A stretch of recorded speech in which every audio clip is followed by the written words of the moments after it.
श्राद्ध में ना खरीदें यह चीज, वरना कंगाल होते देर नहीं लगेगी। भद्रपद पूर्णिमा में पितृपक्ष की शुरुआत हो जाती है। ऐसे में इस साल पितृपक्ष की शुरुआत 17 सितंबर को हो चुकी है।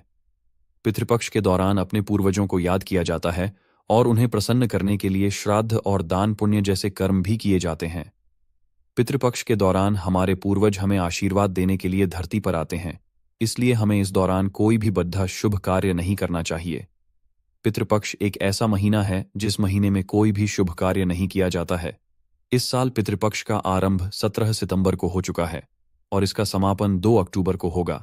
पितृपक्ष के दौरान तिथि के अनुसार पितरों का श्राद्ध किया जाता है।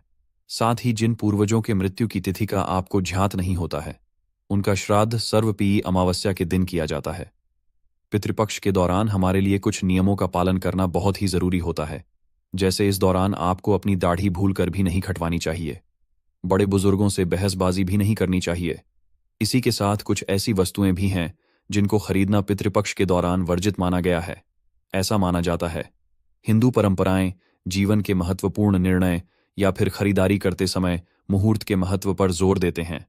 पितृपक्ष को बड़ी खरीदारी करने के लिए बहुत ही अशुभ अवधि माना जाता है, इसलिए कुछ चीज ऐसी हैं जिन्हें पितृपक्ष के महीने में खरीदने से आपको बचना चाहिए, वरना उन चीजों के साथ आपके घर में दरिद्रता भी आ जाएगी और आपके घर में कभी बरकत नहीं होगी।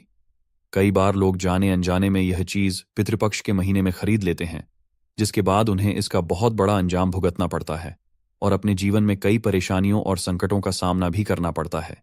इसलिए आपको इन चीजों के बारे में जानना बहुत ही आवश्यक हो जाता है। तो आइए जानते हैं कौन सी है वह चीज जिन्हें पितृपक्ष के महीने में भूलकर भी नहीं खरीदना चाहिए।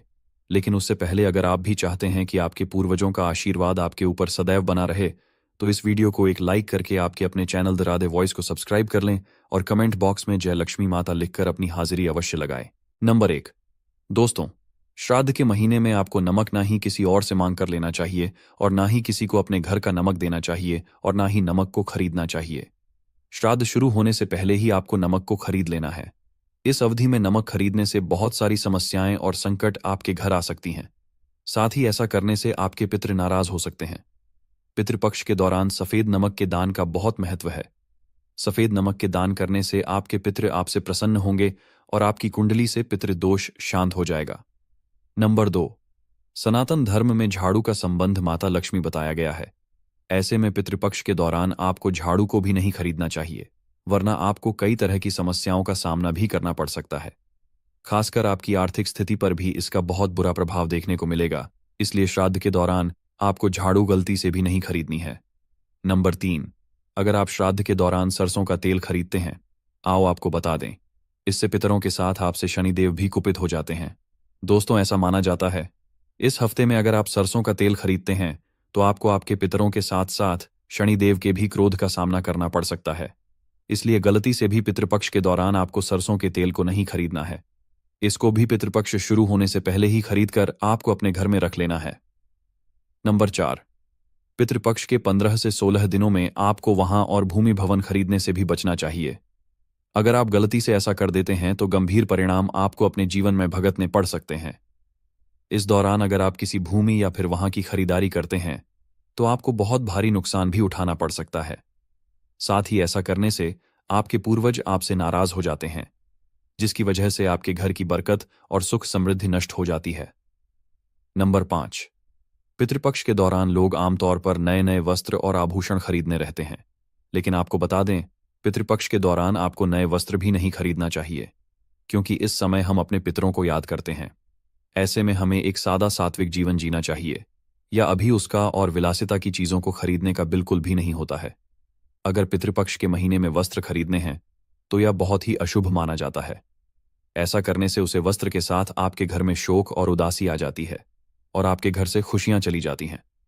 दोस्तों, इसके अलावा आपको बता दें कि इस महीने में आपको ज्यादा सज धज के तैयार नहीं होना है।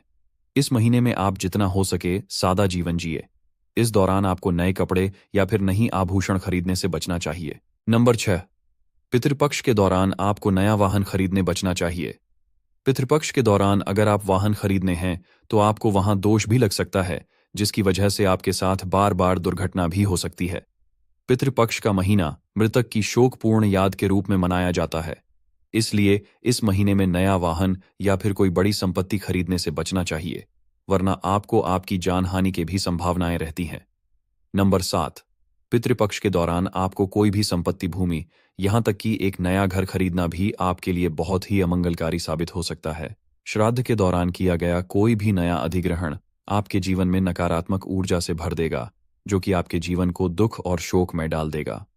पितृपक्ष का महीना पत्रिका आरण चुकाने और दिवंगत लोगों का सम्मान करने के लिए समर्पित है। इसलिए इस अवधि में आपको बड़े निवेश या फिर संपत्ति से संबंधित कोई भी निर्णय लेने से बचना चाहिए, वरना आपको धन हानि का भी सामना करना पड़ सकता है। नंबर 8, दोस्तों, आजकल मॉडर्न युग में लोग ज्यादा ध्यान नहीं देते हैं और अगर उनका कोई इलेक्ट्रॉनिक उपकरण खराब हो जाता है तो वह तुरंत ही नया ले लेते हैं।